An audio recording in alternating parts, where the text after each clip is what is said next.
As the NASCAR playoffs heat up, all eyes are on Chase Elliott and his quest for the championship.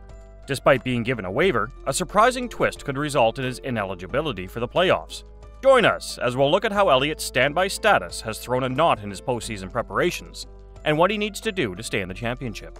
But before that, please subscribe to our channel and hit the like button for more whereabouts on NASCAR. The NASCAR season is well underway, but 2020 Cup Series winner Chase Elliott missed a couple of races because he hurt himself snowboarding in Colorado. There are many unanswered issues concerning Elliott's potential for making the playoffs as he prepares to race again this coming weekend. As a result of the injuries sustained by Elliott, Hendrick Motorsports decided to hire the skilled driver Josh Berry as Elliott's substitute. Fans are really excited for Elliott to make his return to competition at the Martinsville race because he will finally be able to compete again. Even if Elliott is going to make his comeback, the fact that he's now trailing in points casts doubt on his potential to make it into the postseason for this season. Concerns have also been raised over the possibility that if Berry were to start playing in place of Elliott, it could end up hurting Elliott's chances of making the playoffs for the entire season. Elliott has competed in the Cup Series for the entirety of his career and has made the postseason in each and every season. This year, though, he's missed a lot of races, so that might not be the case.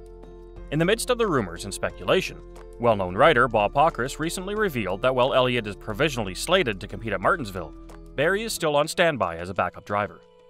In the meantime, a spectator raised an interesting point. If Chase starts the race, but Berry finishes and wins, it doesn't count for Elliott's playoff eligibility. When Daniel Suarez took over driving duties for Carson Hocevar in the past, we have seen a similar situation play out. As excitement grows about Elliott's comeback, all eyes will be on the former winner to see whether he can defy the odds and maintain his stellar run of postseason appearances. But what do the new playoff rules say for Elliott? According to the latest rules, a driver must take part in every race during the season or get a championship waiver if he or she has to miss a race for an unexpected reason. As long as these requirements are followed, the driver will receive credit for any victory they earn toward qualifying for the playoffs. Now that he has won one of the remaining 18 races required for playoff qualification, Elliott appears to be facing a route that is less difficult to follow. Nevertheless, he is currently 42 points behind Noah Gragson in the standings. On the other hand, it is anticipated that he would make rapid advancements in the rankings. Given Elliott's undeniable ability, getting even one win this season shouldn't be too hard. Still, the fact that there are only 16 playoff spots to go around is another important thing to think about. For example, 16 different cars win races during the regular season. Elliott's path to the playoffs may become more challenging and competitive. While Chase Elliott was at rest, he has given some insights.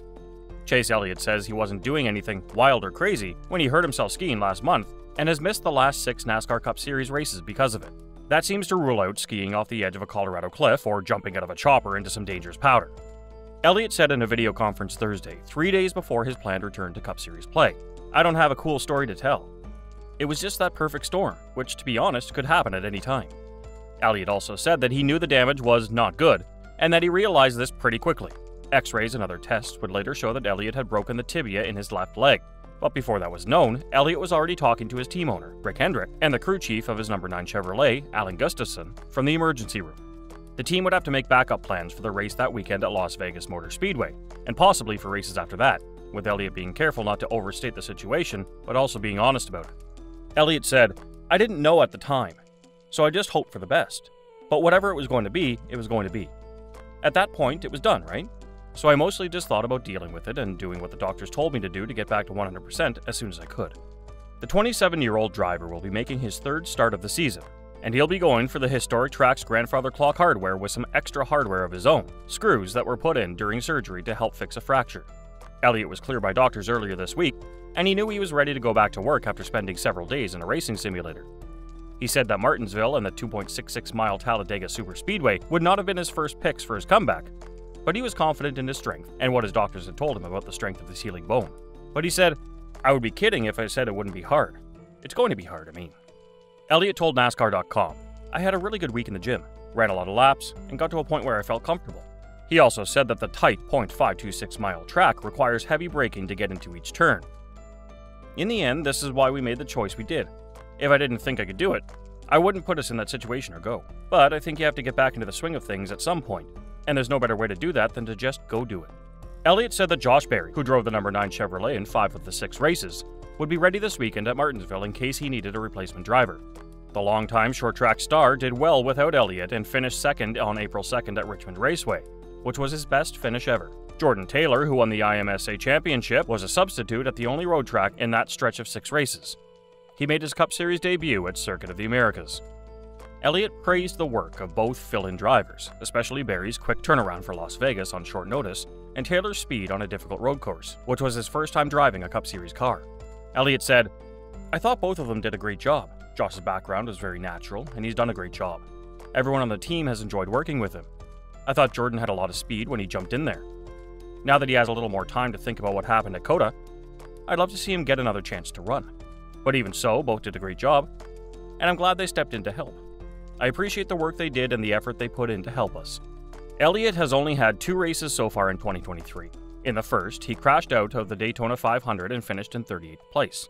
The next week, he finished second at Auto Club Speedway, but because of his time gone, he is now 34th in the Cup Series. Elliott said that during his healing, he texted back and forth with Kyle Busch, who had also recovered from serious leg injuries several years ago. Busch missed the first 11 races of the 2015 season because of a crash in the first race of the Xfinity Series, but he came back to win his first Cup Series title. Elliott agreed that Busch's injuries were different and, from his point of view, more serious. But he says that as he worked his way back to the Cup Series, he found that they had some things in common. Elliott said, "We worked with different doctors, right? So I was just kind of asking him what his guys were telling him and comparing that to what I was hearing. I'm just looking for information for myself and to try to figure out what he went through in treatment, how he felt when he got back in the car, what he was looking for, what was comfortable and what wasn't, if anything. Just talk about as much of that as I can, just to find out more. As I said, these injuries are very different, but it's always good to get a second opinion on something that's close. It's possible that Elliott needs more than one win this season." It's interesting to note that during the regular season of races just 1 year ago, there were over 16 different winners at different events. With the next generation cars making the race on the track even tighter, it's likely that a similar situation will happen again this year. As a consequence of this, the driver for Hendrick Motorsports may need to achieve more than one victory in order to ensure his spot in the playoffs. In the end, it will be interesting to see how Chase Elliott deals with these possible problems as the season goes on and he tries to get into the playoffs. Will he be able to defy the odds and bring home several triumphs? Or will the pressure to perform prove to be too much for him to handle? Only time will tell, and NASCAR fans are eagerly awaiting to find out how this exciting story ends. So that's all we've got for today. We hope you enjoyed it. Tell us what you think of the video in the comments below, and don't forget to subscribe to our channel. We hope to see you in the upcoming video.